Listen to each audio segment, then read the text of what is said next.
Olá, tudo bem com você?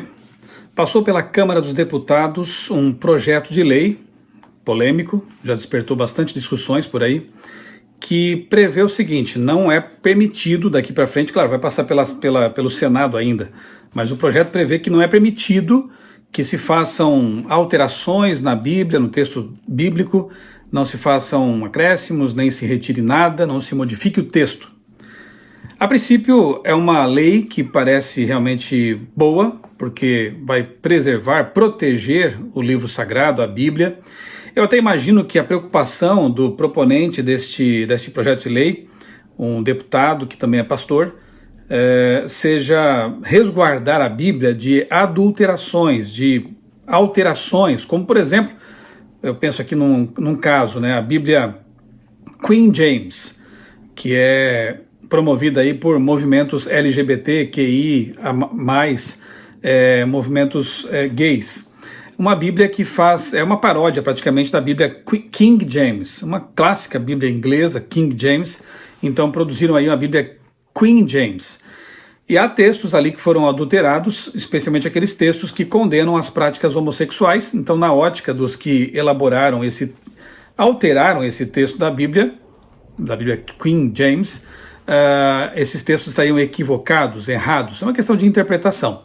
Então imagino que a proposta de lei, esse projeto de lei desse deputado, tenha tido como exemplo, né, tenha levado em consideração iniciativas como essa aí, da Queen James, que realmente são deploráveis. Adulterar o texto sagrado para acomodar ideias particulares. Porém, esse tipo de lei acaba sendo também algo meio perigoso, meio arriscado. Porque toda vez que o Estado interfere em assuntos de religião, lidando aí com livros sagrados, isso é complicado. Por exemplo, eu tenho aqui na minha coleção a Bíblia Católica de Jerusalém. São 73 livros. A Bíblia Católica tem 73 livros. A mais do que os livros da Bíblia protestante, digamos assim. Essa aqui é a minha Nova Almeida atualizada. A Bíblia protestante tem 66 livros. A Bíblia católica tem 73 livros. Tem aqueles livros a mais, que são chamados de apócrifos ou, pelos católicos, de deuterocanônicos. E agora, qual Bíblia será considerada a oficial pela lei, pelo projeto de lei? A Bíblia protestante ou a Bíblia católica? Qual delas será condenada pela lei? A que tem a mais ou a que tem, segundo a ótica católica, a menos? Além disso, há versões bíblicas católicas que dizem o seguinte com relação a Apocalipse 1:10. No domingo, João foi levado em espírito e teve suas visões. Na Bíblia protestante e na de Jerusalém também, na maior parte das Bíblias, nós encontramos no dia do Senhor, João foi levado em visão. E agora? Qual será o texto tido como o texto correto, o texto oficial, do qual não se podem extrair ou não se pode modificar? Esta aqui é a Bíblia Tradução Novo Mundo, das Testemunhas de Jeová, e eu vou ler para você aqui um texto, apenas um texto.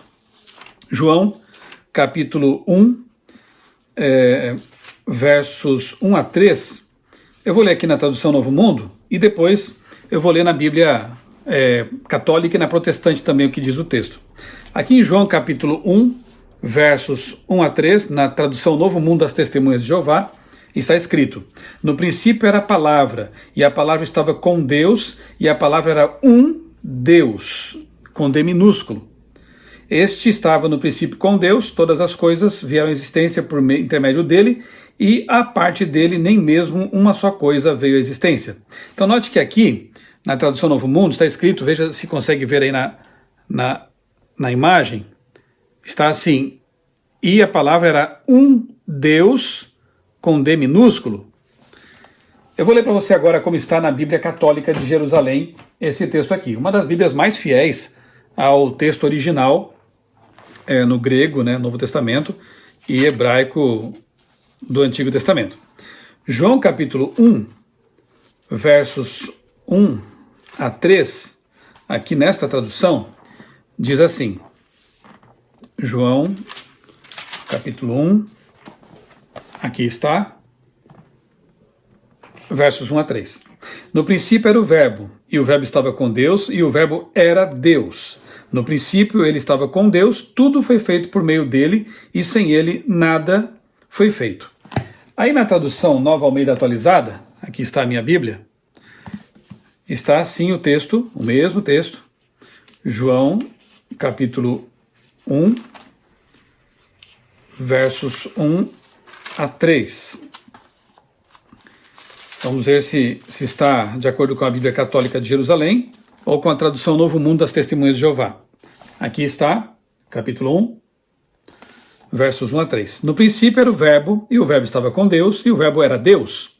Ele estava no princípio com Deus. Todas as coisas foram feitas por meio dele, e sem ele nada do que foi feito se fez. Então, a Bíblia de Jerusalém, a Bíblia protestante, estão de acordo em afirmar que Jesus é Deus.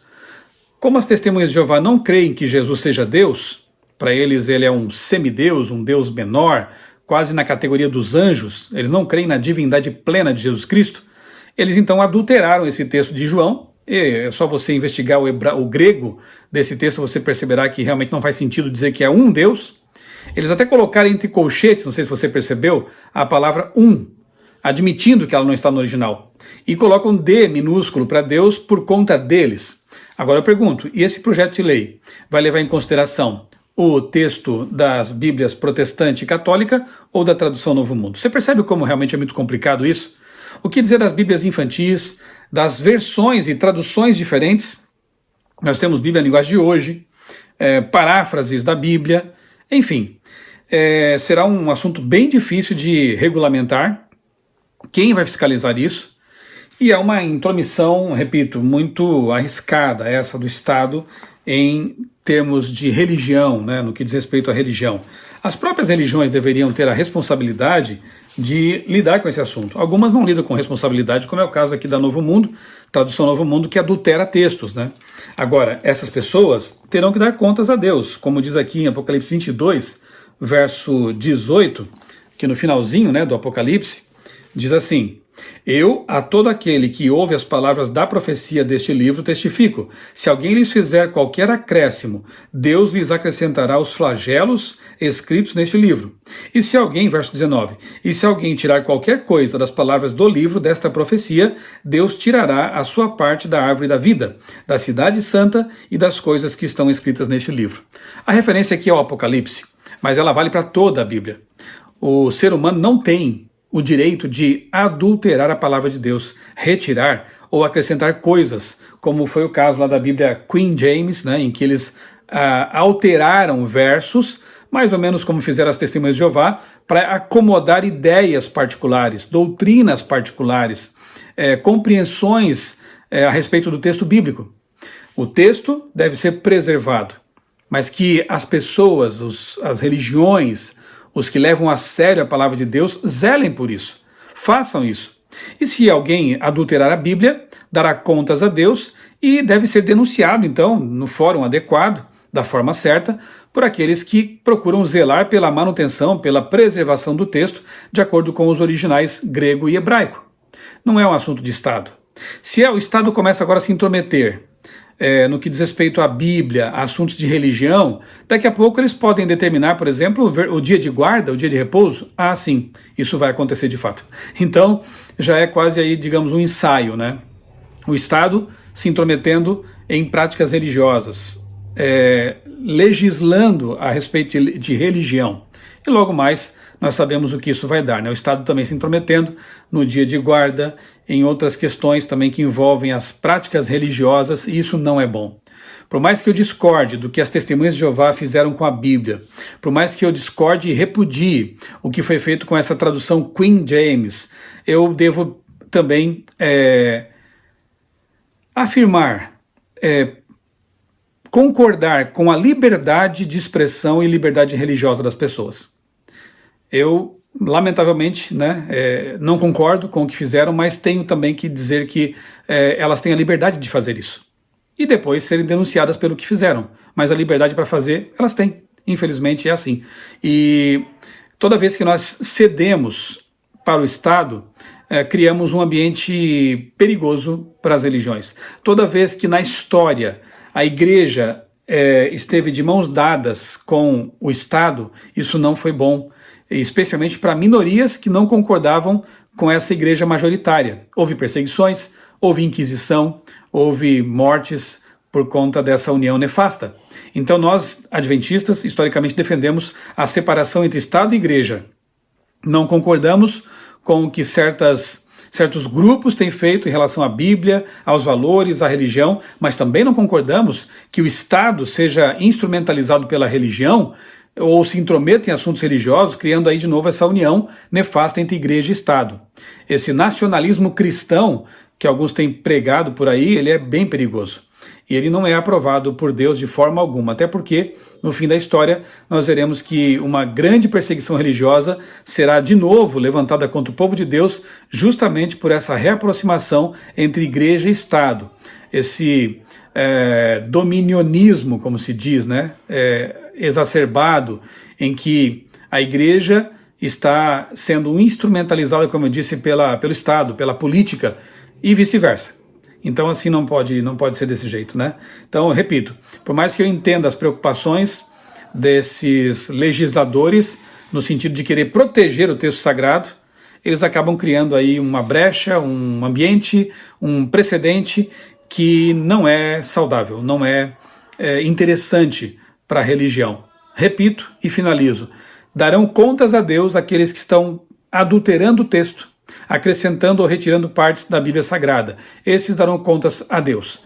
Mas o Estado não deve ser aquele que vai cuidar desse assunto. Que Deus nos ajude a preservar a palavra de Deus, a palavra dele, a pregar a palavra tal qual ela está escrita, ela foi entregue aos seres humanos, porque a Bíblia Sagrada é a suprema regra de fé e prática dos cristãos. Porque a Bíblia Sagrada, como nós adventistas cremos, ela é a suprema revelação de Deus de capa a capa. Toda a Bíblia é inspirada por Deus. Não é um livro comum que você pode mexer, adulterar, editar, cortar, mudar ao seu bel prazer. Não. Ele é o texto sagrado, inspirado por Deus. E deve ser tratado com toda a reverência, todo o respeito e, mais do que isso, deve ser estudado. Não para que você transfira para a Bíblia as suas pressuposições, as suas opiniões. Não, ela tem que ser lida para que você mude suas pressuposições, suas opiniões, à luz daquilo que está revelado.